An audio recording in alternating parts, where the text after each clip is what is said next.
தி legend new Saravana ஸ்டோர்ஸின் Deepavali offer பவுனுக்கு ரூபாய் 1200 தள்ளுபடி அக்டோபர் 26 வரை. உங்கள் பசியார எங்கள் ருசி பேசும். மைத்ரி மூவி மேக்கர்ஸ் தயாரிப்பில் பிரதீப் ரங்கநாதன் நடிக்கும் டியூட் அக்டோபர் 17 முதல் உங்கள் அபிமான திரையரங்குகளில்.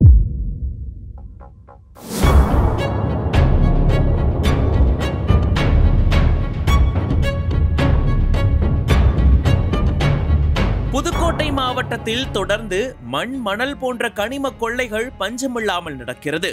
சம்பந்தப்பட்ட துறை அதிகாரிகளின் துணையோடு போலி ரசீதுகள் தயாரிக்கப்பட்டு கிராவல் கடத்தல்கள் தொடர்கின்றன.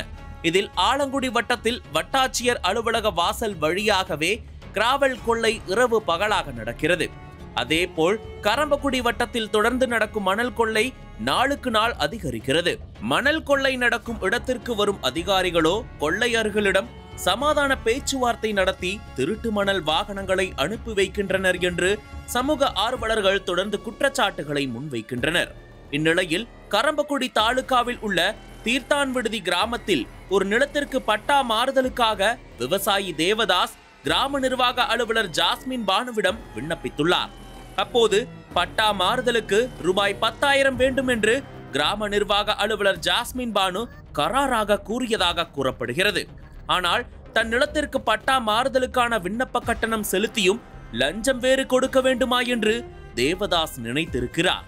இருப்பினும் லஞ்சம் கொடுத்தால் மட்டுமே வேலை நடக்கும் என்ற நிலைக்கு தள்ளப்பட்டதால் விவசாயி தேவதாஸ் சில நாட்களுக்கு முன்பு மீண்டும் கிராம நிர்வாக அலுவலரை சந்தித்து ரூபாய் 4,000 கொடுத்திருக்கிறார். மீதி பணத்தை தீபாவளி முடிந்த பிறகு தருவதாக கூற சரி என்று கிராம நிர்வாக அலுவலர் ஜாஸ்மின் பானு வாங்கிய 4,000 ரூபாயையும் தன் பாக்கெட்டில் வைத்துள்ளார்.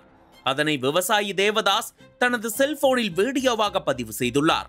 இதைத் தொடர்ந்து கிராம நிர்வாக அலுவலர் ஜாஸ்மின் பானு லஞ்சம் வாங்கும் வீடியோ சமூக வலைதளங்களில் வேகமாக பரவியது. அதன் அடிப்படையில் புதுக்கோட்டை கோட்டாட்சியர் ஐஸ்வர்யா பட்டா மாறுதலுக்கு லஞ்சம் வாங்கிய கிராம நிர்வாக அலுவலர் ஜாஸ்மின் பானுவை தற்காலிக பணியிடை நீக்கம் செய்தார். தற்போது விவசாயி தேவதாஸ் தரப்பில் சமாதானம் பேசி லஞ்சம் கொடுக்கவில்லை என்று வாக்குமூலம் பெறும் முயற்சியில் ஈடுபட்டுள்ளதாக கூறப்படுகிறது. மேலும் இதே தாலுகாவில் இதுபோன்ற ஏராளமான முறைகேடுகள் நடப்பதாகவும் உயர் அதிகாரிகள் விசாரித்து நடவடிக்கை எடுக்க வேண்டும் என்றும் கோரிக்கை வைக்கப்பட்டுள்ளது.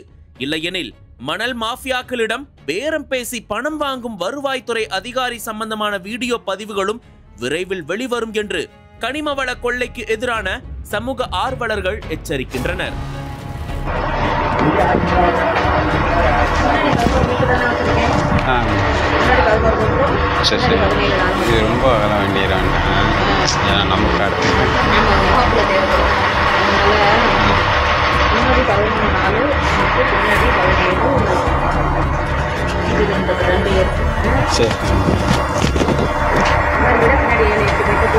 இந்த லென்த்து கூட அதனால இந்த லென்த்தோட இது வந்து கம்மியாக இருக்குது. சும்மா இதுக்கு பின்னாடி கூட லென்த்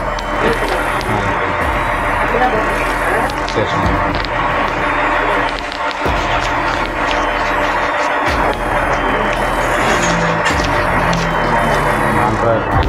தீபாவளி பார்த்து கம்மி பண்ணி இல்லை இல்லை கட்டுறாங்கல்ல சரி சரி.